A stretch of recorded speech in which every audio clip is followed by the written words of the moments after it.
நெருப்பு ராசின்னு சொல்லக்கூடிய கன்னி ராசி அன்பு சொந்தங்களுக்கு வணக்கங்க. கன்னி ராசிக்காரர்களை பொறுத்த வரைக்கும் பயம் அறியாதவங்க. ஆனால் தனக்குள்ள பயம் இருக்குது, ஆனால் அதை வெளிக்காட்டிக்க மாட்டாங்க. உங்களை பொறுத்த வரைக்கும் இனி வரக்கூடிய நாட்கள் எப்படி இருக்க போகுது, எதுக்காக இந்த பதிவு அப்படின்னு யோசிப்பீங்க இல்லையா? உங்களுடைய தலைவிதியே மாறப்போகுதுங்க. 100% சீக்ரெட்டான விஷயங்களில் பகிர போகிறோம்.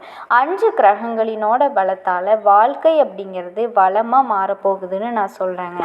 கன்னி ராசிக்காரர்களுக்கு எல்லா விதங்கள்லேயுமே சந்தேகப்படக்கூடிய ஒரு ஆட்கள் தாங்க, தப்பு கிடையாது. ஏன்னா இவங்களை பொறுத்த வரைக்கும் ஆராய்ச்சி குணம் அதிகமாக படைச்சவங்க.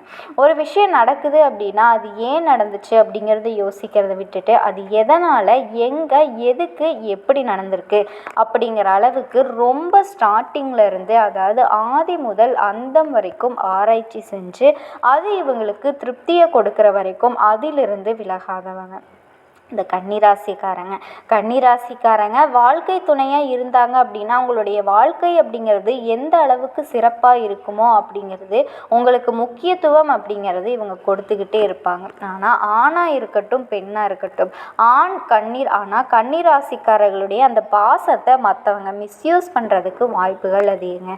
அதனால் அன்பை வச்சு மாட்டிக்க முடியாமல் சில இடங்களில் கஷ்டப்பட்டுட்டு தான் இருக்கீங்க.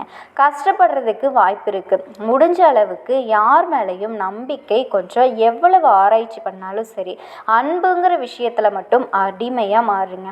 அதாவது கொஞ்சம் கவனமாக இருங்க. இதுதான் உங்கள் வாழ்க்கைக்கான சூட்சமம். ஸோ எந்த மாதிரியான மாற்றம் நீங்கள் எதிர்பார்க்கலீங்க அப்படின்னு பார்க்கலாமா? கன்னிராசியை பொறுத்த வரைக்கும் கலங்கவே மாட்டீங்க. எவ்வளவு பிரச்சனை வரட்டும், ஆனால் இவங்க வாழ்க்கையில் நடக்கக்கூடிய பிரச்சனையெல்லாம் கேட்டால் நமக்கே தலை கிருகிருன்னு சுத்தும். யாருன்னா கன்னிராசிக்காரங்க. தெரிஞ்சவங்க எல்லாத்தையுமே கேட்டு பாருங்க, அசால்ட்டாக பேசுவாங்க. விடு பார்த்துக்கலாம் அப்படிங்கிற மாதிரி. என்னதான் அவங்களால முடியாதுன்னு யோசிக்க கூட முடியாதுங்க. நம்ம எல்லாம் சின்னதாக ஒரு பிரச்சனைனாவே சொன்னங்கி போய் உட்காந்துருவோம். ஆனால் அவங்களுடைய பிரச்சனை எல்லாம் ரொம்ப அதிகங்க. இதனால்தான் கடவுள் பார்த்திங்கன்னா அவங்கள வச்சு செய்கிறாரு போல். தப்பாக நினச்சிக்காதீங்க. கன்னிராசிக்காரங்க உங்களை சமாளிக்கவே முடியாதுங்க. அதனால் அதாவது கோடியில் சம்பாதிக்கிறவனுக்கு கோடிக்கணக்கான பிரச்சனை, லட்சத்தில் சம்பாதிக்கிறவனுக்கு லட்சக்கணக்கான பிரச்சனை. அந்த மாதிரி தாங்க கன்னிராசிக்காரர்களை பொறுத்த வரைக்கும் நீங்கள் கோடீஸ்வரங்க. பிரச்சனையை சமாளிக்கிறது இல்லையா, உங்களுக்கு அடுத்தடுத்து டிசைனாக பிரச்சனையை கடவுள் கொடுத்துக்கிட்டே இருக்காருங்க. ஸோ உங்களை பொறுத்த வரைக்கும் வரக்கூடிய நாட்கள் எப்படி இருக்க போகுது கண்டிப்பாக சொல்கிறேங்க. கன்னிராசிக்காரங்க ஆர்வமாக பார்ப்பீங்க. இல்லைன்னு வச்சுக்கோங்களேன், அட போமா அங்கிட்டு அப்படின்னு போயிடுவீங்க. டக்குன்னு சொல்லிடலாங்களா? கூடுதலான பணவரவு மகிழ்ச்சியை தரப்போகுதுங்க. பண விஷயத்தில் நிறைய இடங்களில் மாட்டிக்கிட்டு முழிச்சுக்கிட்டு இருந்தீங்க இல்லையா, கூடுதலாகவே பணம் கொடுக்குறாருங்க. கடவுள் மகிழ்ச்சியாக இருக்கிறாங்க. எல்லா பிரச்சனையுமே முடிச்சுட்டு கொடுத்த கடனை திருப்பி கிடைக்குங்க. பழைய கடன்களை நீங்கள் அடைக்க போகிறீங்க. உடல் ஆரோக்கியத்தை பொறுத்த வரைக்கும் கவனமாக இருக்கணுங்க. பொதுவாக நான் ஒரு விஷயம் சொல்கிறேங்க, கையில் பணம் இருந்தாவே ஆட்டோமேட்டிக்காக ஆரோக்கியத்தில் பிரச்சனை வருது. ஏன் தெரியுங்களா? என்ன நமக்கு இருக்கக்கூடிய பிரச்சனையை பார்க்குறமே தவிர்த்து ஆரோக்கியத்தின் மேலே அக்கறை செலுத்துறதே இல்லை. அதையே தான் கன்னிராசிக்காரங்க பண்ணிக்கிட்டு இருக்காங்க. ஸோ ஆரோக்கியத்தில் கவனம் இருக்கட்டுங்க. சரியான உணவும் சரியான தூக்கமும் ரொம்ப ரொம்ப முக்கியங்க. அடுத்தது குடும்பத்தை பொறுத்த வரைக்கும் திருமண முயற்சிகள் மேற்கொள்கிறீங்க அப்படின்னா பொறுமை அவசியம். திருமண வயசில் இருக்கக்கூடிய கன்னிராசிக்காரர்களுக்கு விருப்பப்பட்ட வாழ்க்கை துணை அமையறதுக்கு கொஞ்சம் பொறுமை அவசியங்க. எடுத்தோம் கவுத்தோம் அப்படின்னு எந்த ஒரு விஷயத்தையுமே செஞ்சிடாதீங்க. கணவன் மனைவியை பொறுத்த வரைக்கும் ஒருவருக்கொருவர் விட்டு கொடுத்து அனுசரணையாக போகிறது ரொம்ப ரொம்ப நல்லதுங்க. குடும்பத்தில் தந்தையின் மூலம் பணவரவுக்கு பெருசாக பொருள் சேர்க்கைக்கு வாய்ப்பு அதிகம்ங்க. உங்களை பொறுத்த வரைக்கும் பெரியவர்களினுடைய ஆசீர்வாதம் நிறைய விதங்களில் நன்மைகளை கொடுக்க போகுது. பெரியவர்களினுடைய ஆலோசனைகளும் உங்களுக்கு பக்கபலமாக இருக்க போகுதுங்க. அரசாங்க காரியங்கள் எல்லாமே அனுகூலமான முடிவை கொடுக்கும். வம்பு வழக்குகளில் மாட்டிக்கிட்டு இருக்கீங்களா, அந்த வம்பு வழக்கு உங்களுக்கு சாதகமாக அமைய போகுதுங்க. அலுவலகத்தில் பணிச்சுமை அதிகரித்தாலும் உங்களுக்கான பதவி உயர்வு, சம்பள உயர்வு, நீங்கள் எதிர்பார்த்த சலுகைகள் கிடைக்க போகுது. அதிகாரிகளும் சக ஊழியர்களும் உங்களுக்கு அனுசரணையாக நடந்துக்குவாங்க. நீங்கள் சொல்கிறது மறுபேச்சு இல்லை அப்படின்னு சொல்லுவாங்க. வியாபாரத்தை பொறுத்த வரைக்கும் சொந்தமாக தொழில் செய்யக்கூடிய கன்னிராசிக்கு விற்பனை லாபம் திருப்தி தருவதாக இருக்குங்க. பற்று வரவு, அதாவது வரவு செலவு அப்படிங்கிறது ரொம்பவே நல்லா இருக்கும். இந்த பெட்டிக்கடை இந்த மாதிரியான சின்ன சின்ன தொழில் செய்யக்கூடிய அன்பர்களுக்கு வியாபாரத்தை விரிவுபடுத்த நினச்சிட்டு இருப்பீங்க இல்லையா, அதற்கான முயற்சிகளும் சாதகமாக முடியுங்க. குடும்பத்தை ஆளும் பெண்களை பொறுத்த வரைக்கும் உற்சாகமான நாட்கள், இனி வரக்கூடிய நாட்கள் உறவுக்காரர்களோட வருகையினால் மகிழ்ச்சி தரக்கூடிய செய்திகள் கிடைக்கும். வேலைக்கு செல்லக்கூடிய பெண்மணிகளுக்கு அலுவலக சூழல் மகிழ்ச்சியை கொடுக்குங்க. ஸோ இப்போ சுருக்கமான விளக்கத்தை சொல்லியிருக்குங்க. எதுவுமே உங்களுக்கு குத்தம் குறை சொல்கிற மாதிரி இல்லைங்க. இனி வரக்கூடிய நாட்கள் உங்கள் வாழ்க்கையில் நல்ல முன்னேற்றம் காத்துக்கிட்டு இருக்குங்க. இதை நான் எப்படிங்க சொல்ல முடியும்? உங்கள் ஜாதகத்தில் இருக்கக்கூடிய கிரகங்களினோட அமைப்பை பொறுத்து தான். கன்னிராசியை பொறுத்த வரைக்கும் உத்திர நட்சத்திரம் 2ஆம் பாதம், 3ஆம் பாதம், 4ஆம் பாதம், அஷ்ட நட்சத்திரம், சித்திரை நட்சத்திரம் 1ஆம் பாதம், 2ஆம் பாதம், இந்த 6 நட்சத்திரங்களினுடைய ஆட்சி தாங்க பொதுவாக நம்ம கன்னிராசின்னு சொல்லுவோம். கிரகநிலைகள்னு பார்த்தோன்னா அயன சயன யோகஸ்தானத்தில் சுக்கிர பகவான், அவர் கூடவே கேது பகவான் கூட்டணியில் இருக்காருங்க. ரணரூண ரோகஸ்தானத்தில் சனி பகவான் வக்ரகதியில் இருக்காருங்க.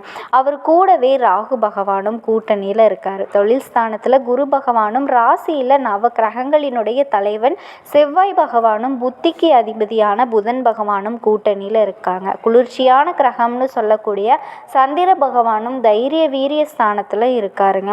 கிரக நிலையை வச்சு பார்க்கும்போது திருக்கணித பஞ்சாங்கத்தின்படி வரக்கூடிய நாட்கள் தடைகள் நீங்கும். சுப நிகழ்ச்சிகளில் இருந்து வந்த சிக்கல்கள் நீங்கி முன்னேற்றம் உண்டாகுங்க. தந்தை தாய் வழி உறவுகளால் உங்களுக்கு இருந்து வந்த சிக்கல்கள் எல்லாமே நீங்க போகுது. தீயவர்களினோட சேர்க்கையினால் அவதிப்பட்டுட்டு இருந்தீங்க இல்லையா, அவங்கள விட்டு விலக நிறைய முடியாமல் தவிச்சிட்டு இருக்கீங்க இல்லையா, அந்த நிலை மாறப்போகுதுங்க. அவங்களுடைய பிடியிலிருந்து விடுபட போகிறீங்க. பொருளாதார நிலை அப்படிங்கிறது உங்களுக்கு சிறப்பாக வளம் பெற்று இருக்க போகுது. உங்களுடைய தேவைகள் எல்லாமே பூர்த்தியாகுங்க. உங்கள் மேலே இருக்கிற அவப்பெயர்கள் எல்லாமே மறைஞ்சு செல்வாக்கு அப்படிங்கிறது கூட போகுதுங்க. தொழிலில் மிகப்பெரிய மாற்றம் ஏற்படும். வாழ்க்கை முழுசுமே பயன்படக்கூடிய அளவுக்கு ஒரு நல்ல மாற்றம் உண்டாக போகுது. லாபம் சம்பந்தமான பிரச்சனைகள் நீங்குங்க. உத்தியோக பணிகளில் இருக்கக்கூடிய கன்னிராசி அன்பர்களை பொறுத்த வரைக்கும் இதுவரைக்கும் இருந்து வந்த பிரச்சனைகள் எல்லாமே நீங்கி மேலிடத்தில் உங்களுக்கு ஆதரவு அதிகரிக்கும். சக ஊழியர்களும் உங்களுக்கு ஆதரவாக இருக்க போகிறாங்க. பெண்களை பொறுத்த வரைக்கும் சிறப்பான முன்னேற்றம் இருக்குங்க. மாணவர்களை பொறுத்த வரைக்கும் புதிய விஷயங்களை கற்றுக்கிட்டு சிறந்த மாணவராக வலம் வர போகிறீங்க. உங்களை பொறுத்த வரைக்கும் பரிகாரம் அப்படின்னு கேட்டிங்கன்னா பெருமான சனிக்கிழமைகளில் வழிபாடு செய்ய மனக்கவலைகள் அகலுங்க. ஸோ இப்போ வரைக்கும் நம்ம பார்த்தது கன்னிராசியோட வாழ்க்கை நிலையை பார்த்தோங்க. இப்போ நட்சத்திர பலன்களை பார்த்தோம் அப்படின்னா உங்களுக்கு கூடுதல் விவரங்களாக இருக்கும்.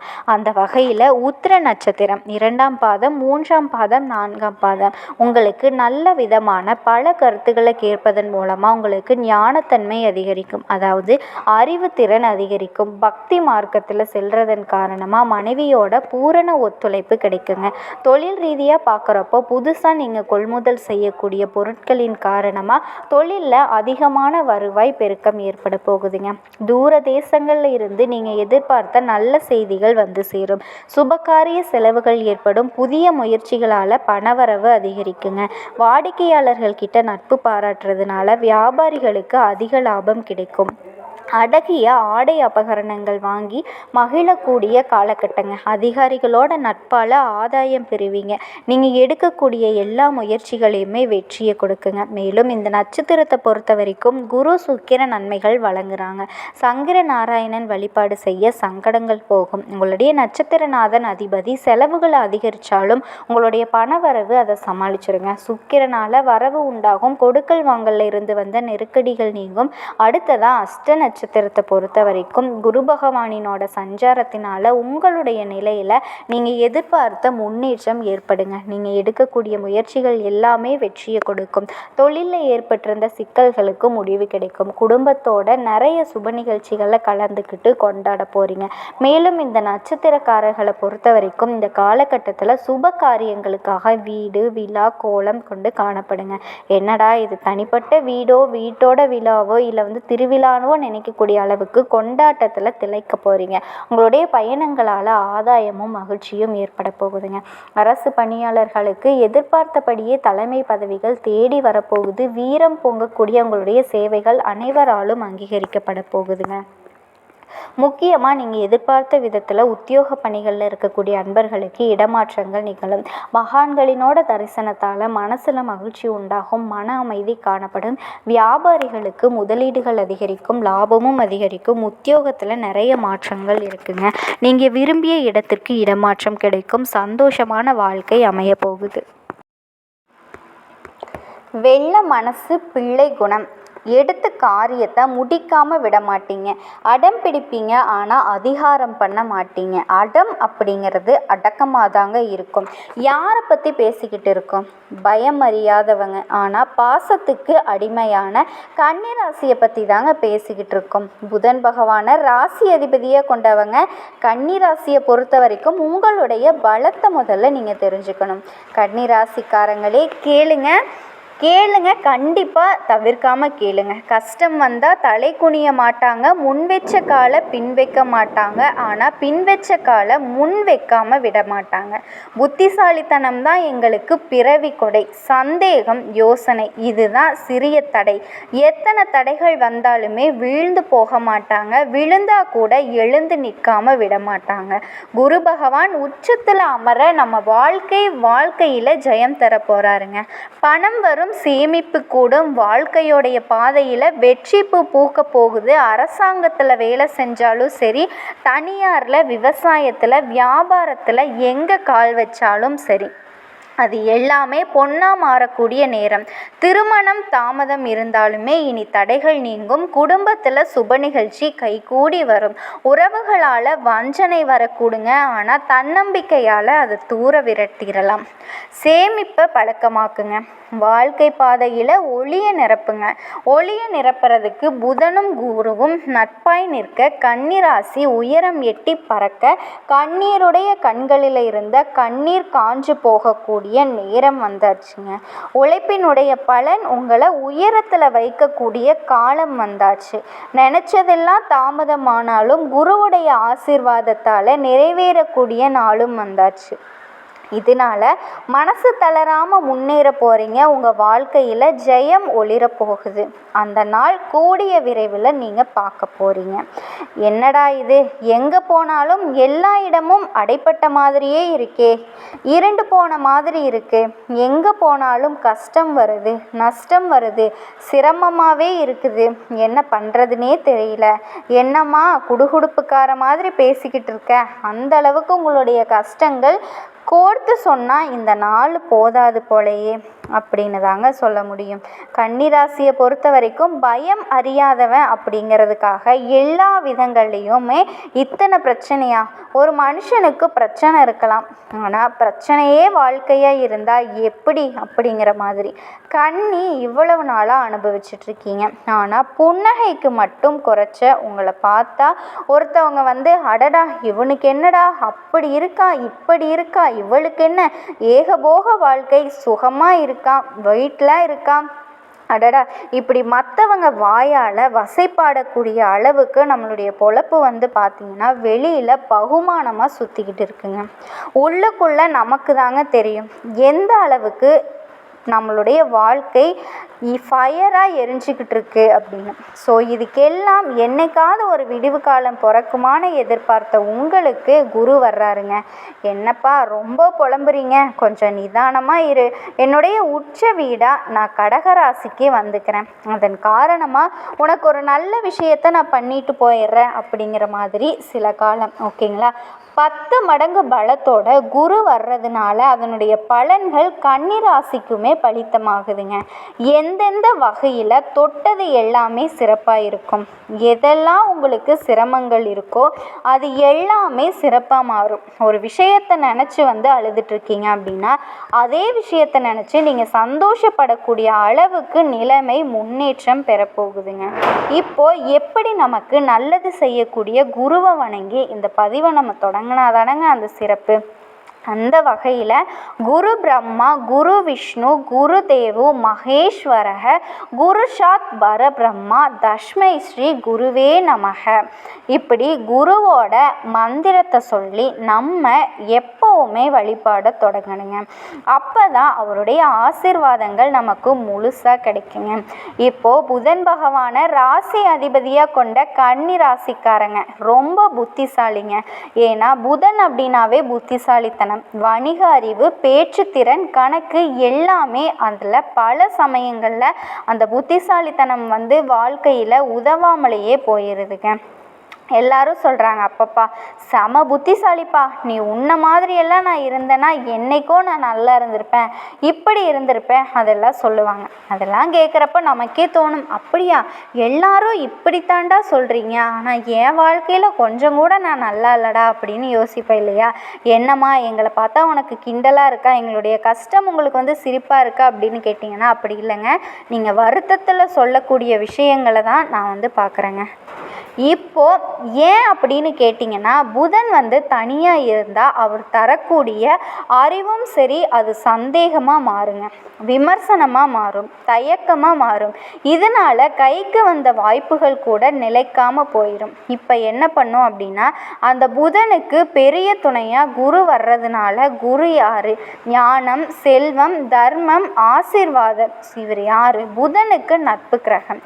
இதனால் இப்போ என்ன ஆகுது? அறிவு அப்படிங்கிறது ஞானமாக மாறி உங்கள் வாழ்க்கை முழுக்க முன்னேற்றம் கிடைக்க போகுதுங்க. அந்த வகையில் சிம்பிளாக சொல்கிற கேட்டுக்கோங்க, கன்னி ராசிக்காரர்களுக்கு பணவரவு, பதவி உயர்வு, திருமணம், குழந்தை பாக்கியம், குடும்பத்தில் சந்தோஷம், வெளிநாடு வாய்ப்பு, தொழில் முன்னேற்றம் எல்லாமே கிடைக்க போகுது. குரு பகவான் உங்கள் வாழ்நாள் முழுக்க நினைவில் இருக்கக்கூடிய அளவுக்கு ஒரு நல்ல திருப்பு முனையை தரப்போகிறாருங்க. உங்களுக்கு குரு பகவான் தன்னோட உச்ச வீடுன்னு சொல்லக்கூடிய கடகராசிக்கு அதிசார பயிற்சியாக வர்றது அப்படிங்கிறது கன்னிக்கு சிறப்புங்க, ரொம்ப ரொம்ப சிறப்புங்க. இப்போ அது எந்த வகையில் சிறப்பு அப்படிங்கிறத நம்ம பார்க்க போகிறோம். அதாவது குரு உச்சமாக வர்றப்போ கன்னி ராசிகள் நினச்சது எல்லாமே காலதாமதமாக இருந்தாலும் கண்டிப்பாக நடக்கும். தொழில் தொடங்க நினைக்கிறீங்களா? அது வளருங்க. வெளிநாட்டுக்கு போகணும்னு ஆசைப்படுறீங்களா? நிறைவேறும். குடும்பத்தில் தடைப்பட்ட காரியங்கள் நடக்கும். நிதிநிலையில் உயர்வு அப்படிங்கிறது வருதுங்க. செல்வ சேமிப்பு கூடுது. திரும்ப சொல்கிற புத்திசாலித்தனமும் ஞானமும் சேர்ந்து பெரிய வெற்றி உங்களுக்கு காத்துக்கிட்டு இருக்கும். இப்போ குரு பகவான் கடகத்துக்கு வர்றது அப்படிங்கிறது கன்னி ராசிக்காரர்களுக்கு எந்த இடங்க? 11ஆம் இடம். 11ஆம் இடம் அப்படின்னா அது கன்னி ராசிக்கு லாபஸ்தானம். 11ஆம் இடத்துல குரு அமர்றது பெரும் லாபங்க. ஆசைகள் நிறைவேறது, உறவுகள் வலுப்பெறது, புதிய வாய்ப்புகள்னு சொல்லிட்டு பல நல்ல பலன்களை அனுபவிக்க போகிறீங்க. குருவினுடைய அமைப்பு அப்படிங்கிறது புதன் குருவோட சக்கரத்தில் இயல்பான நட்பு. ஓகேங்களா? ஸோ அறிவால வளர்ச்சி, பண விஷயத்தில் நல்ல தீர்மானம், வேலை வாய்ப்புகளில் உயர்வெல்லாம் கிடைக்க போகுது. கடகராசியில் குரு அமர்றது அப்படிங்கிறது புதனுக்குமே கீர்த்தி சேர்க்குது. அதாவது பேரு புகழ் எல்லாத்தையுமே வலுவாக்கக்கூடிய நிலை. சந்திரனுடைய லக்னத்திலிருந்து 6, 7, 8ஆம் இடங்களில் சனி, குரு, செவ்வாய் இந்த உச்ச கிரகங்கள் அமரக்கூடியது உங்களுக்கு யோகம்தாங்க. இது ஒருவருக்கு பார்த்திங்கன்னா ஆயுள் முழுவதுமே பேரு புகழ், பதவி, செல்வம், உயர்வை எல்லாத்தையுமே தரும். ஸோ இந்த அமைப்பு அப்படிங்கிறது கன்னி ராசிக்காரர்களுக்கு இந்த அதிசார பயிற்சி கொடுத்துருக்குங்க. ஸோ முழுக்க முழுக்க ஆண்களாக இருங்க, பெண்களாக இருங்க, என்ன வேணால் செய்யுங்க. அந்த வேலைக்கே போகாதீங்க, கூலி வேலை கூட செஞ்சுட்டு போங்க, உங்களுக்கு வேலை சிறப்பாக இருக்குங்க. அரசாங்க தொடர்பு சிறப்பு பெறும், பதவி உயர்வு கிடைக்கும், சமுதாயத்தில் மதிப்பு மரியாதை எல்லாமே அதிகமாகும். இப்போது கன்னி ராசிக்கா அதில் நீங்கள் அரசு அதிகாரியாக இருக்கலாம், அரசியல்வாதியாக இருக்கலாம், வேலை செய்யலாம், இல்லை வேலை செய்யாமல் கூட இருக்கலாம், சொந்தமாக தொழில் செய்யலாம், திருமணமானவங்களாக இருக்கலாம், திருமணம் ஆகாதவங்களாக இருக்கலாம், ஆண்களாக இருக்கலாம், பெண்களாக இருக்கலாம். இப்படி நிறைய விஷயங்கள் இருக்கு இல்லையா? இதில் முதல்ல அரசு அதிகாரிகளை பற்றி பார்க்கலாமா? பதவி உயர்வு கிடைக்குங்க. புதிய பொறுப்புகள், மேலதிகாரிகள் கிட்ட பாராட்டு கிடைக்கும். அரசியல்வாதிகளுக்கு அரசியல் வட்டத்தில் ஆதரவு அதிகமாகுதுங்க. இது தனியார் தொழில் வேலை பார்க்குறீங்க அப்படின்னா தொழிலில் இருக்கவங்களுக்கும் சரி, புதிய ஒப்பந்தங்கள், வெளிநாட்டு தொடர்புகள், வருமான உயர்வு, உங்களுடைய வேலையில் சுகப்பெருமை கிடைக்கும். திருமணம் ஆகாதவங்களுக்கு நல்ல வரன் அமையுங்க. திருமணம் நடக்கக்கூடிய அமைப்பு சாத்தியம். திருமணம் ஆனவங்களுக்கு உங்களுடைய வாழ்க்கை துணையோட உறவு மேம்படுது. குடும்பத்தில் மகிழ்ச்சி, சுப நிகழ்ச்சி நடக்கும். விவசாயிகளை பொறுத்த வரைக்கும் நிலம் வாங்கிறது, புதிய பயிரிடக்கூடிய வாய்ப்புகள், நல்ல விளைச்சல், அரசாங்க உதவிகள் கிடைக்கும். அடுத்ததான் மாணவர்களுக்கு உயர்கல்வியில் வெற்றி பெறுவீங்க. வெளிநாட்டு வாய்ப்புகள் கிடைக்குது. போட்டித் தேர்வுகளில் சாதனை இருக்குதுங்க. இப்போ எல்லாருக்குமே யோசனை வரும், நான் அரசாங்க உத்தியோகத்துக்கு ட்ரை பண்ணிகிட்ருக்கேன். சத்தியமாக சாத்தியங்க. முயற்சி பண்ணுங்க. குரு உங்களுக்கு வாழ்நாள் முழுவதும் பேரு புகழ் எல்லாத்தையுமே கொடுக்க போறாருன்னு சொல்லிட்டேன். இதில் அரசாங்க அதிகாரமும் உங்களுக்கு கிடைக்கும். அதே மாதிரி நிதிநிலை, கடன் தள்ளுபடி, புதிய வருமானம் மூலம் சேமிப்பு அதிகமாகும். இதை தொடர்ந்து ஆரோக்கியம், ஏதாவது நோய் குறைபாடு இருந்தால் கூட சரியாகுங்க. மனசுக்கு அமைதி கிடைக்கும். ஆன்மீகத்தில் ஆர்வம் அதிகமாகும். குடும்ப உறவை பொறுத்த வரைக்கும் சண்டை சச்சரவு, மனக்கசப்பு அது எல்லாமே நீங்க போகுதுங்க. உறவுக்காரர்கள் கிட்ட மீண்டும் ஒற்றுமையாக